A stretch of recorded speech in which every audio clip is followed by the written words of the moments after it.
mga langga, mayong gabi is welcome sa akong vlog from Doha, Qatar. Karon mga langga akong ipakita sa inyo ang ilaang gi-prepare para sa ilaang simple lang nga panihapon unya.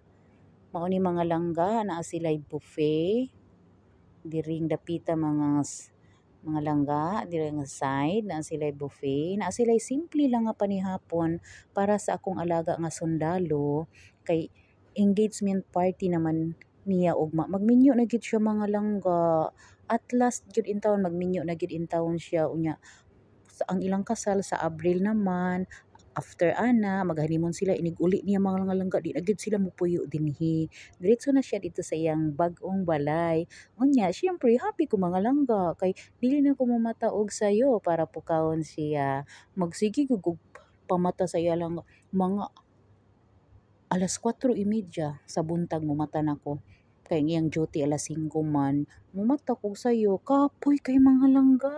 Kay tigulang na ba yung taon ta? Ya mao ni simple lang ilang kuan. Diha sila unya magkaon-kaon sa iyang mga auntie, sa iyang mga igsuon na char. Pero happy jud ko oy makuha na jud ang akong plansahon mga langga unya dili na ko mamatag sayo. Karon dili pukaw sa iya. Mao lang to mga langga. Bye.